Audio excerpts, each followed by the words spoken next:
Welcome to the Missouri Wind and Solar Podcast. I'm your host, Wes Shank, coming to you from our store in Seymour, Missouri. Each week with my co-host and Missouri Wind and Solar's General Manager, David McDaris, we discuss the latest on self-reliant energy. Check out our additional educational information, including dates for our hands-on workshops conducted in Seymour, on our website, windandsolar.com. Thank you for listening to our podcast, and if you haven't already done so, please consider subscribing. All right, David and I are back, and we're going to keep rolling through our new off-grid house that Crystal and I moved into. Before I forget to begin with, and I'll try to remember to do it again at the end, Crystal wanted to make sure that I said to tell your dog I said hi. And so if I forget to do that in the end, just make sure that... He said it in the beginning. We'll try to double dip on that. So let's go through what we did with the batteries. Yeah. Wes has got quite the battery pack at his house. It's something new to us that Wes was more than willing to try at his home, and so far it's been working out great. It's had a few little hiccups up and down, but overall we're going to talk about those. And so, Wes, what do you think about your battery bank that you have there? Well, we made a real conscious decision with that. I mean, man, how long have we been kicking around about? Yeah, we took a year to build the house and took us 7 months just to figure out what we wanted to put in there for power. So let me start out by saying we are huge fans of Simplify. Oh, yes. We love those batteries. Those are fantastic batteries. Yeah. We'll keep carrying those as long as Simplify will have us as a dealer. Right. I love them. They're just a fantastic battery. That's all you can say about them. They're just fantastic.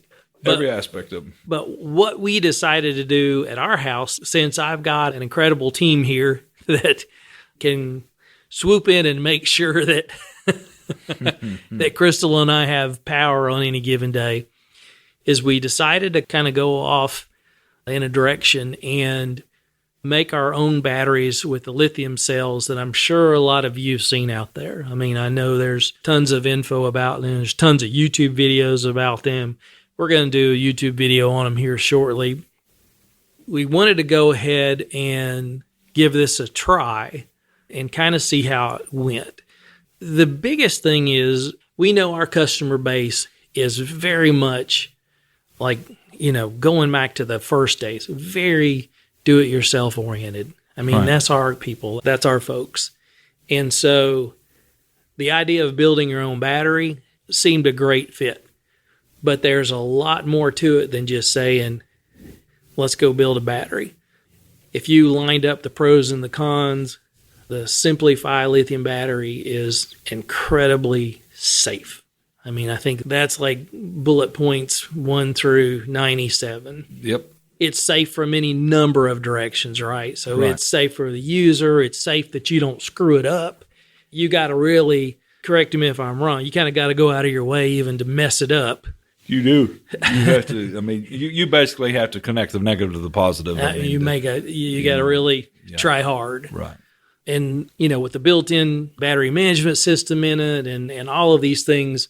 And, that's one of the reasons why they can warranty that battery for 20 years. I mean, and that's bullet point 98 through 100. This is their 10-year warranty. So, we originally thought we were going to put the Simplify in there. And then, again, we really kind of debated this around and we decided to build the cells. Now, the big thing with the cells, there's no other easy way to say it than the cost associated with the cell is easily a fourth. Right.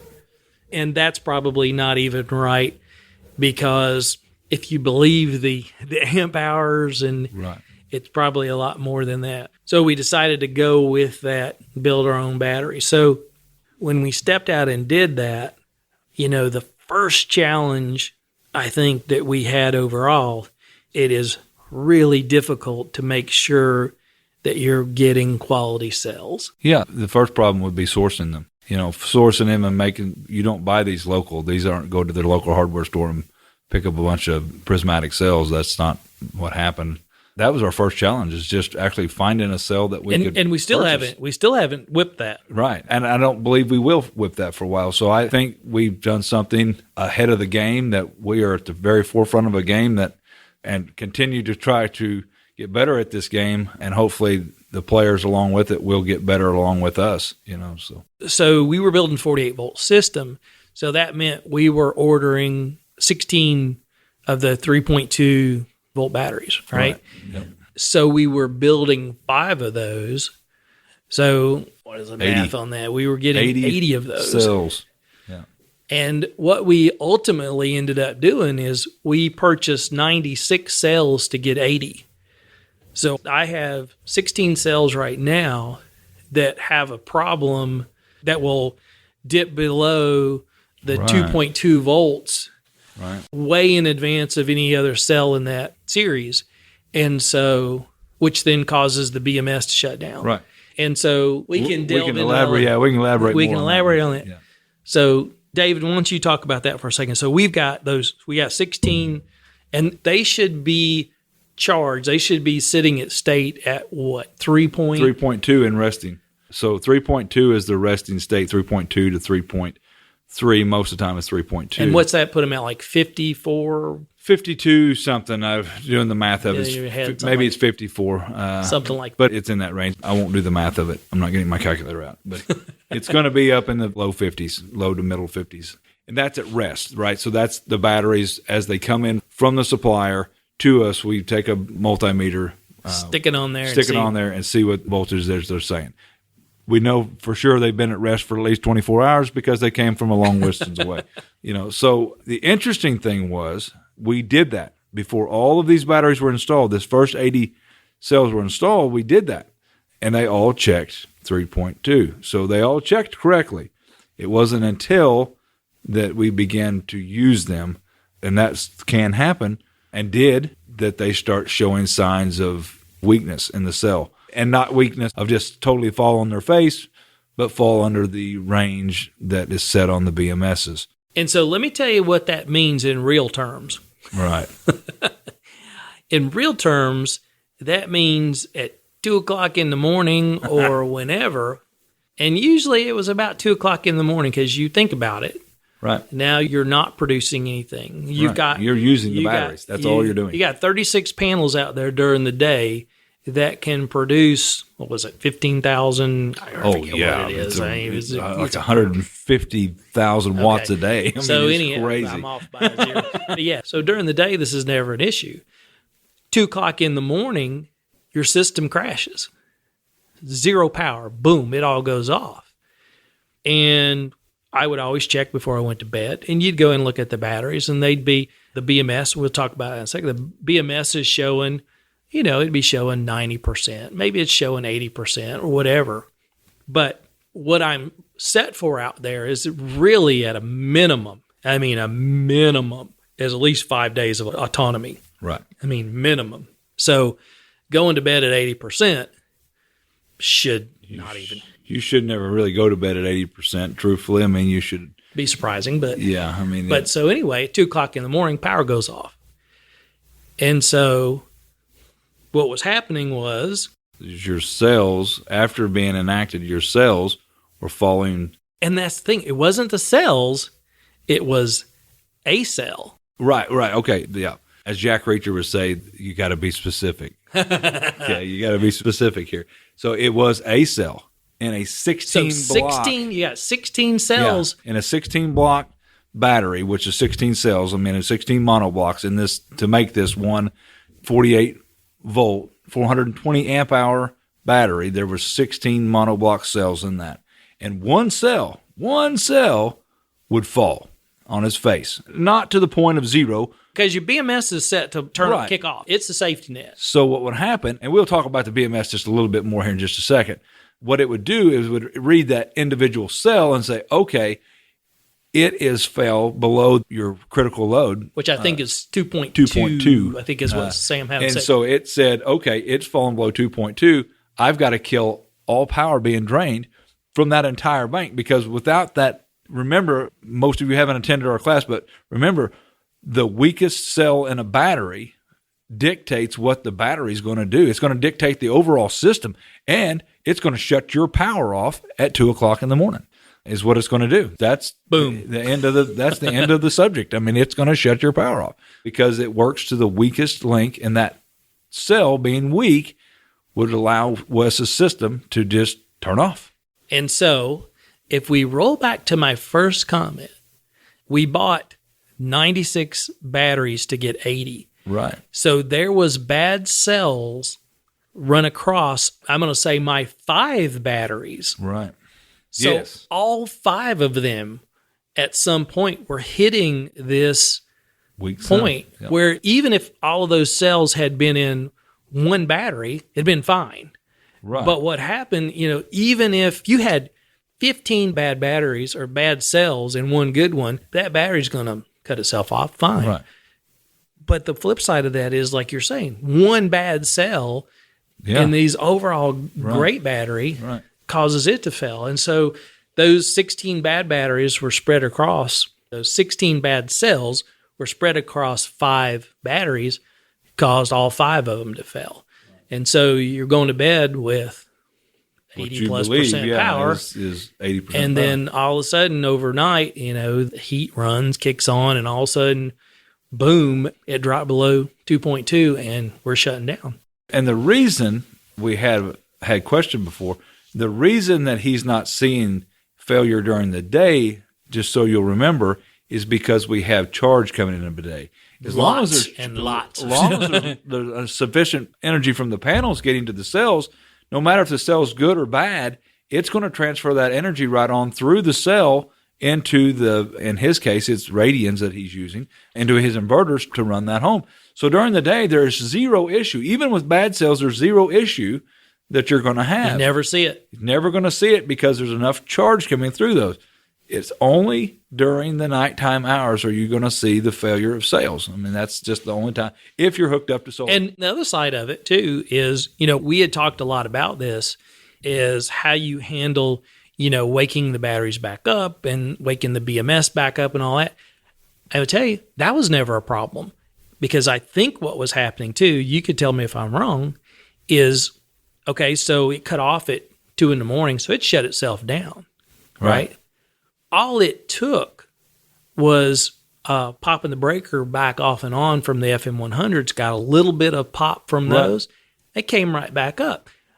But I think the reason that they were doing that is because, I could be wrong here, you tell me if I'm wrong, is that enough time had even passed where the batteries were balancing themselves back in there alone. So that 2.2, all it had to do was come up to 2.3. Right.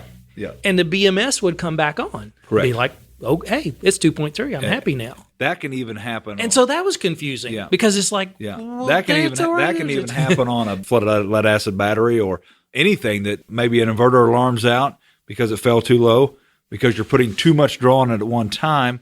So it draws it below what it can actually handle.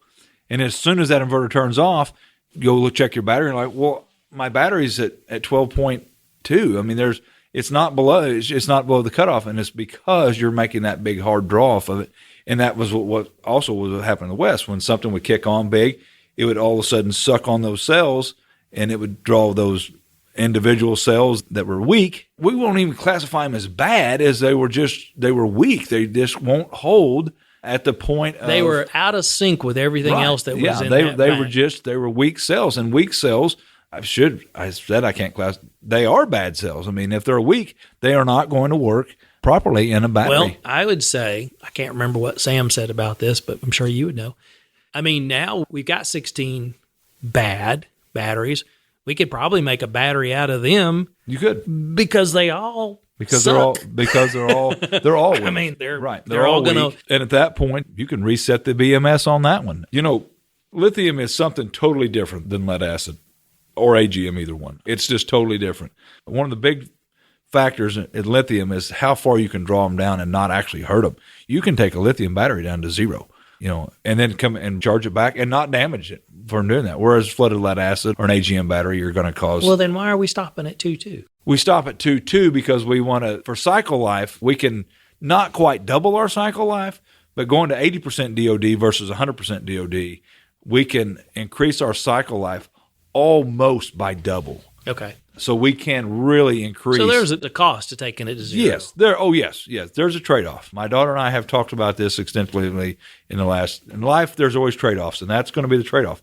You can spend less money up front, but you're going to usually have to pay it on the backside when you actually burn them out before they're actual. So would we go range. into that bank and set it down to zero? You'd set it down. A dead cell is going to be about 1.5 volts. That's going to be considered. At that point, it wouldn't run any of your inverters. Okay, so your inverters are going to alarm out. Like, for instance, a 12-volt inverter alarms out and just won't work at below 10.5 volts. At 10.5 volts, it shuts down. The internal workings of an inverter doesn't know how to run that. It doesn't have enough power to run that. So take that times 4. We're at 42 volts. Well, in this case, the mate would see that it was too low. Right, and that's what the mate does. That's why you don't have to. Well, actually, you need to run a mate. So let's go ahead and move on to talk about the BMS, because that's really kind of where we're headed. Yeah. So this is one of the big, huge differences in a Simplify and build your own, and that is you got to put your own BMS in here. And we're using Dally BMSs. We carry them here at the store. I don't know who else has. I've never really kind of looked around, but I mean, Sam uses them at home. I use them at home. We've been working with them. They have a nice display, gives you a lot of information, a lot of programming information. Neither one of us are real keen on, they've got a Bluetooth option, but it wants to know your location-based services and all. We're not real gung-ho with that. If you want to do that, cool. Probably the biggest challenge we had with using it is, so you have a sensor cable that's running out to each battery. To really make it work well, you need to crimp a ring terminal on there. And I don't know who decided at Dally to do the length of wire, but I mean, it was like, okay, the world needs this length of wire to be 18 inches. And so they decided there to do 17 inches. I don't know. I mean, every time that I fiddled with that, I've been quite certain that I was going to kill myself trying to move things around because those little, and they are angel hair thin. They're the tiniest. Yeah, they're probably 24 gauge. I mean, if there's 2 pieces of copper in that casing. Real small. All they're doing is taking voltage, And I mean, I popped myself once in there fiddling around with it, and you want to wake up, you lay a bar across a couple of lithium and then see if you don't wake up real quick. But anyhow, I digress. So you get all that cabling run out there. You make sure you're reading how to do it. There's a very, very, very specific way that the wires are run. You run them in sequence as they run down the actual cabling. It'll make more sense if you had one and you were doing it. You'll understand what I'm saying. But if you get those out of sync, I don't think we did. I think Sam was saying that it would tell you, it wouldn't blow smoke on you, but it will tell you that you got to fix it. From what I read, if you get them out of sync, unhook it all and start over. Yeah. I mean, your first cable has to be on your first battery. Your second cable has to be on your second. So it's moving in series around the battery. So that actually then what you get on the display is you can go to your second or third page. I can't remember offhand, but then you get a voltage on every cell. So in this problem we're talking about, it was easy enough. Once we figured out what was going on, go to the second page, you look at the batteries, and then you see, 1, 2, 3, 4, 5, 6 are all 3 volts. Number 7 is at 2 volts. 8, 9, 10, 11 are all 3. Okay, well, 7's a problem. So pull 7, replace it, put it back in, and that's what we did. 16 batteries later, we don't have any problems. There's no shutdowns on the system. So what's cool is that it gives you a lot more. I mean, it really gives you more faith in your BMS because it's because it did exactly what it's supposed to do. It's knowing exactly what it's supposed to do. It showed you. Not only did it stop it before it became a problem, it showed you where the problem was lying. You're able to go pull that out. And so saying that, the BMS, the Dally BMS is what Wes is talking about, and being able to see all of that, that is amazing. The Simplify, we love them, but that is just something that you don't see. I mean, on Simplify, it's either working or it's not working. But now the Amplified Amplify, you can Bluetooth. You can Bluetooth to the amplifier. That's the difference. That's the difference between the Amplify and the Simplify. Is the Simplify is a non-Bluetooth, and the Amplify you can Bluetooth. So you can kind of see some of that stuff. And what's the price difference on those? They're going to be about $450 to $500 difference. Okay, so that's what you're paying for that Yeah. because the battery's not any. Yeah, the battery. It's the same. It's a 48 volt, 48 volt or 24 volt, depending on your system, and they're going to all be 3.8 kilowatt and usable 3 kilowatt, and that's running it at the 80% DoD. Is it using that full 3 kilowatts? So Simplify is great in that respect of everything we talked about earlier. But, being able to monitor and see that. Now, the great thing about Simplify in that situation, if one of those cells did go bad, they're getting their warranty covers. Yeah, I mean, assuming you haven't done something dumb. There's an issue with that. If Wes's power went out at 2 o'clock in the morning and he had to get up and take a Simplify out and there was not one available and send that back to Simplify, now he's not just a couple hours without power. He's maybe days without power. So having that and being able to get cells readily, that's a major advantage that he has that he can work with. I mean, I want to say a 16-pack, it's not that. It's a couple of $1,000 bucks. And I say that. I mean, I know it's a... Right. It's an investment. But still... That'll be a later podcast, but anyway. So. But you still... I mean, basically, one Simplify battery is one... Basically a pack. A battery over here. But there's a big difference in... But the big difference in the amp hours. There's a big difference in the amp hours. Huge difference. Now, let's talk about that, because I know we're jumping now. We were on the BMS. The amp hours, maybe. So, yes, there was a major, major discussion on the amp hours. And Wes and I had... Hold on first, because this has come up, and I've seen this in a lot of the boards, is that... So the cells that I have out of my place have a sticker on them. Let's just say that. Have a sticker on them that say they're 420 amp hours. 420 amp hours at 3.2 volts. If you look in all the boards out there and all that, they basically say, no way. Yeah, they say that it don't exist. Can't be 420 amp hour. Now, I know Sam took some measurements. He took some weights. Sam's not a dummy. Yeah. Far from it. Yeah. So... by the weights, basing it off of batteries that we know they're true deal, like Simplify, different things. By their weights, the numbers work to 420. The numbers don't work when we start running our equipment. And so that's where the big discussion came in and the big brainstorming time. And there I just said the word that was not related in the whole deal. Wes and I had a theory of how to figure out, how much actual usable power we had. What our wattage was. Right, what usable wattage we had. But the deal that we didn't figure into it was time. And that's what lithium excels over other battery chemistries, is the time frame that it can expel energy is so much greater at full capacity expelling the energy. Flooded lead acid batteries or NiCad batteries or an AGM battery, in your old drills, you'll remember when you first plugged them in or first put the battery in, you were driving screws, and I mean, that thing was a beast. It just, and then you worked for 30 minutes, and then you noticed it was just a little slower putting the screw in. By the end of it, it was, ooh, and you just let off for a second, and then you hit the button again, and then you let off for a second, and then you kind of helped it along as you twisted the handle yourself. And so we're like, man. And so maybe that lasted for an hour that it did that. But by the end of that last hour, you really didn't have much power left. It was really, really weak and had been really failing for the last 30 minutes. Whereas lithium does not do that. Lithium just goes like a beast all the way to the point that it says, nope, done. I mean, just like that. I mean, it just goes all the way to the point and then it says, nope, I'm done. And immediately just shuts down. Because the BMS, even in the little DeWalt batteries, they have BMSs built into them. Now, that's the big deal about lithium. They all have to have a BMS so you don't destroy the battery. And so it would just shut off. I mean, it just immediately shuts itself off. But that's the different chemistry working inside that battery. And therein lies the deal, is the time factor. Because Wes and I, there again, we had a theory of how to figure the usable wattage out of a battery. But what we didn't, versus a lead acid battery versus lithium, you could physically see the voltage dropping on a lead acid bank. You'll be like, okay, well, it's just dropping. And so you can see closer and closer. And so you can kind of gauge that as a point of Like When do I watching need the to gas quit? run out. Watching the gas run out on your truck. That's exactly right.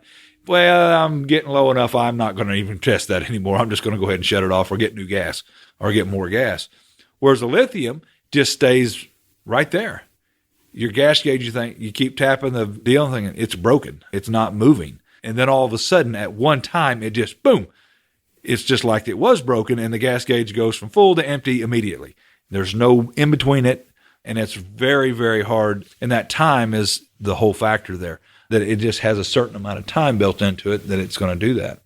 So, we're still not sure there's 420 amp hours in the batteries, but by all the deals, by the weights of the batteries, by everything we're going along with, the numbers work that they're there. But there again, after we fix these cell issues that we were having in the batteries, now it's going to be a lot more predictable of actually how much capacity he does actually have in his battery bank. And I think that we're going to find, I don't think there's going to be 420 amp hour. I really just don't think that's the truth. Because it seems like about the max that you see out there. I think it's about 310. I think right. Seems to be the recurring. I think it's going to be the 32 horse Briggs and Stratton lawnmower. 32 horses. Horsepower is I don't remember. It's torque divided by whatever it is. RPMs, I think, is how you get horsepower. RPMs divided by torque. Whatever. Anyway, it's a number that you would never ever run it at. It would never be that, and that's I think what they've done on here. They've got it to work one time, and it didn't explode, and so they just listed it at that. And it's just not going to be a true number. So another big thing about these that you want to be very, very careful with, and I would say this is probably one of the biggest concerns that I had in working with them, is you need to be incredibly familiar with what you're working with on any lithium cells that you get.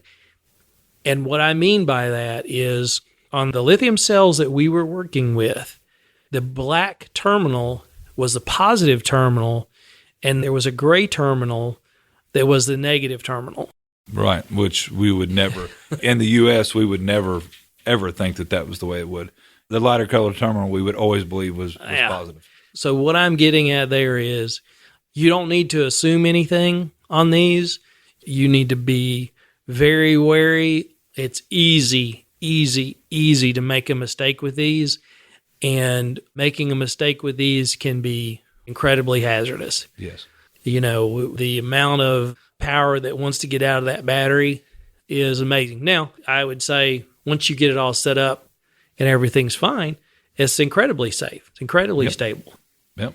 Probably actually the safest battery on the market is the lithium ion battery right now. That's even over AGM or over flooded lead acid. When you're dealing with AGM, a lot of people assume AGM, there's no liquid in. That's not the case either. If you was to crack open an AGM battery, there is fluid in that battery. There is going to be actually acid in that battery that can get on stuff. It's just it's even classified still as an acid battery, is it not? It's classified as acid. When they seal it up, they may classify it as non-hazmat. Okay, so there's a difference there. There's a difference being classified as non-hazmat and being non-acid, because they are acid-filled batteries. They're just sealed to the point that it can't get out without actual rupture of the battery. So somebody would have to drop it or crack the outside casing on it to actually get into that. Whereas a flooded lead acid battery, like your Crowns or your Trojans, they actually have caps on top that actually have weep holes. So if you do start overcharge the batteries, they don't explode. The acid actually comes up out of the top, literally boils out the top, and comes down the side of the battery, which is very hazardous as well if you get it on your skin or anything else. So yes, but lithium has none of that. Lithium, if you crack it open, I don't invite you to go crack open a lithium battery, but it's not going to, unless you crack it open with a gun and there's a ton of heat to go along with it, there's nothing going to really happen to you when that happens. It's not going to, and don't crack it open with fire, because fire's, again, heat is bad. In any electrical system, heat is bad. Just keep away from heat. And the same way would be in sealed AGM battery. You put it around heat, and it's going to have the same negative reaction. It's not going to like it. Yeah, I think I was doing some of the research on just the fire side of them, of the lithiums, and as precautionary, we want to make sure we had proper fire extinguishers and that sort of thing, because this is different. Right. You don't want to put water on a lithium. Right. That's an incredibly bad idea. So you want an ABC fire extinguisher is what we researched and came up with, is that, the lithium, it doesn't necessarily explode, but it's burning like itself. It's just burning. And so burns extremely hot. That's and you can't put it out. You have to. Put it out. You basically can try to deprive it. Right. You cover it with. They make like almost a. I think it's called a lithium blanket. It's and you just literally put it over the top and just don't let it. Don't let it get out. Yeah. What you're trying to do is not let it burn things around it. Yeah, until it just gets done. Like a vicious dog that got into a building, and instead of trying to just don't let him out, just keep him in there, till you can figure out what to do. But just keep him in there. Don't let him out because it'll try to hurt you if he gets out. So I think the takeaways, kind of wrapping this up with this, I think the big thing I would say is verdict's still a little bit out. I'm not sold on the lithium cells. They're working fine right now. There was a lot of work that went into getting them to that flat space. Yeah, versus like the Simplify. The Simplify, exactly. The Simplify, I think, what was it, 10 or 12 batteries you were going to need, versus, I think, and I'm close on that number, it was either 10 or 12 batteries that Wes was going to need, and that was just simply, make the cables here at the store, big number 4, not say big, just number 4 cables, 12 sets of, and then one big set of cables over to his inverters and done. Yeah. It was just literally that. It would have been just that easy. It would have been. The Simplify would have been infinitely easier. Yeah. So with that, that's what you're paying for. When you buy Simplify, you're paying for ease of use is what you're getting. You're getting 10-year warranty and ease of use. And just like we're saying, who knows if I don't start having cell problems tomorrow. Right. That's right. And that's where the 10-year warranty comes in. On the Simplify. I thought it was 20. 10 years. Is it 10? It's 10-year warranty on Simplify. I thought it was 20. And that's 10-year all the way to the date of. And the cool thing about lithium batteries, and this is even in your cells like Wes has, this happened very quickly in Wes's system, right? So this was in his first 3 months. But let's just say. Gosh, it was like in the first 3 weeks. Yeah. So let's just say that, try not to get this on any longer, but let's just say this happened 5 years down the road. In a flooded lead acid system, for one, 5 years you're getting toward the end of your life, right? So the battery life itself, 8 years is about the max you're going to get out of them. You would be really kind of doing a detrimental deal if you put new cells, new batteries in with old batteries. But unlike that with lithium you can actually put, because they have such a lifespan, 25-year plus lifespan, that you can put. He could have taken that cell out and put a new cell in there, and he wasn't wasting his money while doing that. Because even if that battery only lasted the same time as the rest of the battery banks last, he still got 20 years out of that battery. And so that's where lithium really steps up and above. And now, the thing on Simplify, the one thing that you have to remember, this says it in your warranty, is if you add a battery after the fact, right? Let's say that you add a battery 4 years later, and then you add it to the same battery bank that you had because you had one go bad or whatever, and they maybe replaced it. That battery only has that amount of warranty left that's on the original battery bank. Okay? Now, if you buy it for a total different system, that's a total different deal. But if you're put into that same system with a battery bank, you only have the warranty that's left on that battery bank. And if you're out there thinking, well, how do they know? They know. They got to be a mess. Yeah, I mean, that's one of they know 100%. That's one of the big There's no things. getting around them. It's like midnight. Midnight, people are like, well, how are they going to know if I put overvolts to it? Because they got one button in there they can put and tell you exactly how much voltage ever been in that system. And if it's over that voltage. And that's the reason why they can warranty for 10 years. That's right. Because they know that information. If they did it or if you did it. If you did it, they're not going to warranty. Right. If they did it, then they are going to warranty. The thing about the 10-year warranty with Simplify, I'm not going to say it's no question asked, but it's as close as no question asked as you can come. I mean, my system, I'm flying without a net. That's right. He's flying without a net, but he had less than half the cost. Yeah. I could buy 4 more times. You could do it. Yeah. You could literally buy it 4 more times.